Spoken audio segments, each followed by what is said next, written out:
Well, everybody, this video is a reply to Even on my comments on the video. I think it's the 8 tips video. He doesn't know it's a reply, right? Because he doesn't know this is the next question he should ask. But if he ever starts modding, right, this is the question he will not know to ask.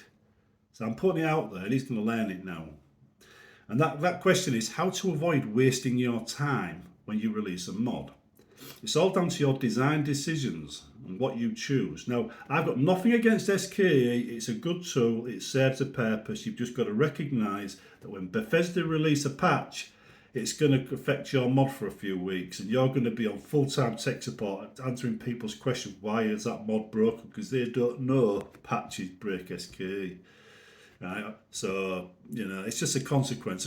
Basically, all you do is say, "Don't worry, it'll be fixed when the SK patch will update their tools." That's the only answer you need to give, but you'll have to give it thousands of times because people don't read posts above. They'll always want your personal answer. So you make a choice to use SK, then patches are going to break your mod. That's a consequence of that, right? I don't use SK. Right, because I basically I'm smart enough to be able to work out code, how to do the same thing in different ways without using SK. I spend an extra 15, 20 minutes, maybe half an hour writing a function and testing it. So I don't have that problem every time Bethesda release a patch. So there's a tip for you right there. If you want to constantly have to update your mod, fine, right? But if you want to get your mod out there, finished, and maybe put regular new features into it instead of constantly on bug fixing duty, then try and think of a way of making your mod independent from everything else that might break it. Keep control of how your mod works and when it doesn't work by not putting that trust in anything else but yourself. In this particular case, you keep control of your mod by not relying on something else, not relying on anybody else's expansion pack, not relying on anybody else's tool set. You just do it yourself, and that usually means learning a bit more about coding. So if you're actually writing a script and your script does the same job as SKE, then you don't need SKE. You've solved the problem. An example, though, this is what attracts people to SKE. SKE will have a single command line that will do the same job that you're planning, but you'll have to write an entire function because the function is like a whole line of code, right? So one line versus say 16 lines of code. So you've got one line there, or you've got to work hard to make this function. People are going to go for the one line, but they're not thinking that every time Bethesda write a patch, that one line is going to cause their mod to break, right? So it's a choice they have to be aware of. Now I tend to write the function. Right, the whole function, so I never needed SKE support. Plus, a lot of the SKE stuff wasn't really needed by my mods. The way I wrote my mods, what I wanted to do, telling stories and stuff, I wasn't really an alchemy sort of type, if you know what I mean. I did like some of the SKE mods, like Toasty Says Share and stuff in the Oblivion days, but I don't really use SKE mods either. I tend to avoid them because I don't want them breaking when a patch is released. So my game doesn't have that problem. I apply that rule to even the mods I install. But I've got nothing against SKE, I just don't use it, you see. So anyway, moving on. If we go to dirty edits, right, and you get involved in that whole dirty scene, it's usually produced by people that just want to slag off other people's work. My edit is good, your edit is bad. You're editing the same thing as I am, but only I'm allowed to do that, so you have to remove your edit because your edit is dirty, but mine's a good edit for doing the same thing you've done. That's what they're actually saying to you. I know they like to think, oh yeah, it's unintended edits, but they didn't ever attack me for unintended edits. They attacked me for edits I actually put in my mods. And I told them that, and they didn't shut up. They kept on at me. So the idea that it's just about removing unwanted edits is nonsense. It's actually trolling mod makers. You get involved in that, then every time someone releases a mod and it becomes popular, if your mod isn't as popular as theirs, they're going to call your mod dirty and you're on full-time support duty. And that means you're going to be constantly having to update your mod to keep everybody happy. Whereas a little bit of thought and consideration right at the beginning, copy the thing you want to edit the copy, means you never get put in that position. I mentioned this in the 8 tips. So you can avoid wasting your time having to spend all that time on the forum dealing with angry people, which will affect your mental health, I can guarantee it, Or you can make the mod right, thinking about it, and then never get put in that position, saving yourself a lot of time and effort. So you say making mods is a little bit more than just jumping into the editor and starting editing. There's also a consideration about which areas are going to force you to keep coming back to make updates when you just want to move on and do other things. Because some people just want to make one mod and leave. Some people like me like to make a lot of mods. You don't want to be locked into supporting one mod because you made such a bad job of it in the first place that it's caused loads of problems. So you're endlessly trying to support it, not endlessly on the defensive. And I'm going to mention a mod here for that, FCOM. It was the biggest pain in the butt for most people, and most people know it. Spent weeks trying to get the thing to work, then they install a new mod and it breaks again.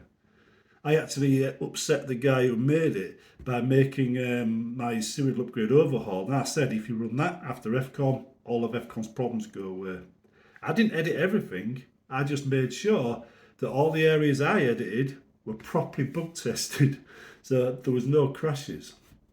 So when they overrode him in key areas, or that mod in key areas, the bugs were magically fixed. And that drove him nuts, because they'd been attacking me for doing my mods my way for absolutely years, and here was me fixing his mod with my mod.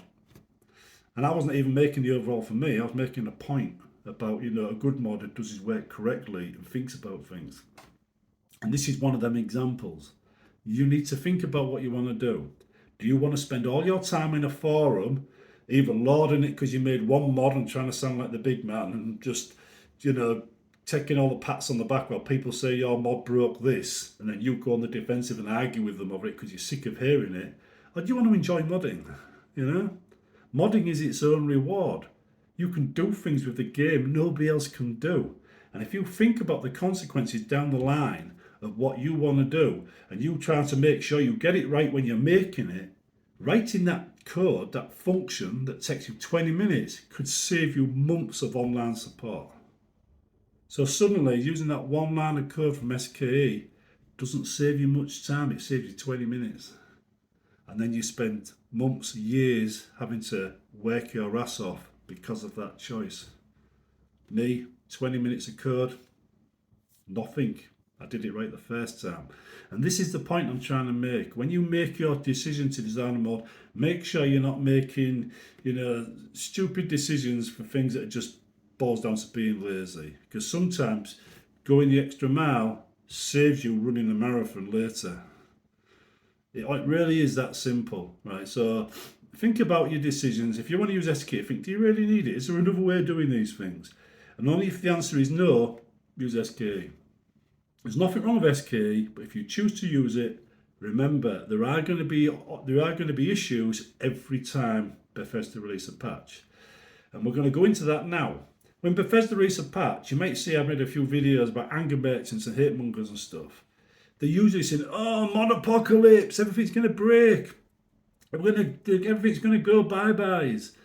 When actually it's just an update, it's a mod update. 2 weeks later, SK release a new patch, everything's working again. There's no issue. It's just them being dramatic, right? That's what you deal with when you choose SKE. SKE team didn't invite that kind of thing. It's just people moaning that they can't play their games with their favourite mods until SK update their thing, which is fair enough. But it's not an issue. It's not a mod apocalypse. It's a massive exaggeration. But I personally would rather avoid that drama by simply not going down that route unless I could help it. Now, I'm not saying I never will, because SK is a good handy tool. But I'm saying I usually manage to find ways around it. And there's always a design choice. Do you really need that feature in your mod? Is that a killer feature that make a difference to your mod? Or is it just something else you're adding? Because if it's not a killer feature, then why lock yourself into that drama?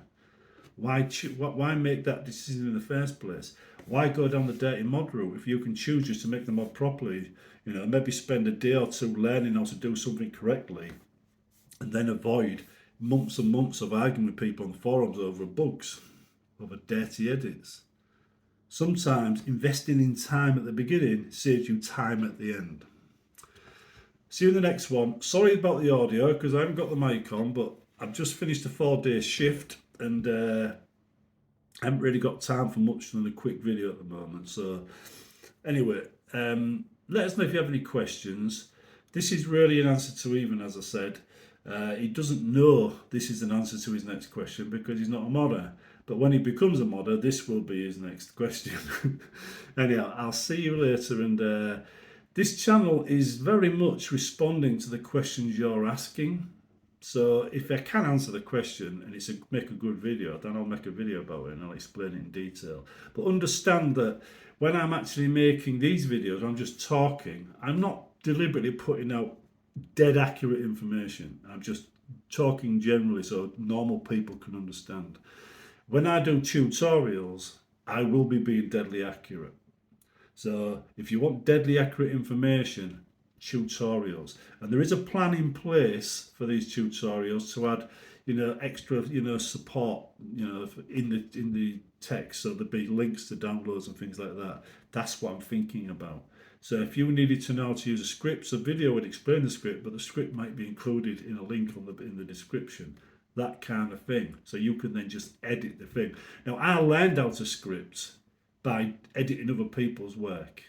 It's a good way because you already know the script works and you can see where you break it, where you don't break it. So that's what we'll be doing. That's a good way of getting into scripting without having to learn everything all at once. You've already got a working script. And based on the 8 points video where I was talking about empty quests and empty scripts, if Bethesda keep the same papyrus scripting language that they used in Skyrim, you will probably see an empty script appearing in the link below, which you'll be able to use in your mods to get you started.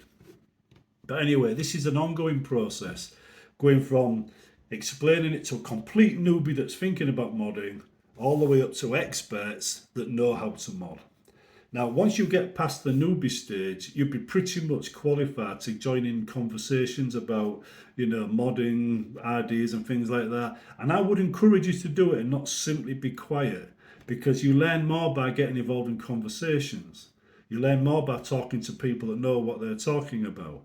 And they learn from you. It's not a one-way street at all. They learn from you. They will pick up ideas from you that you don't even know is an idea. I mean, I was on the Engineering Guild helping lots of young kids get into modding for the first time. Some of them are now professional programmers. They earn a living out of it. They thanked me for the help I gave them. Now, they helped me too. They didn't realise at the time, but I had loads of ideas in my head. And I had some things that I was just trying to figure out, how can I make this mod more interesting? They'd come up with something. They wouldn't even realise it was anything at all. But it would spark something up here and I think, I could use that to do this. That solves my problem in that area. Bang, you've got a feature in a mod that everybody likes because some newbie said to an expert, how do you do this? Or I really like blue shirts on an NPC. It's a simple comment.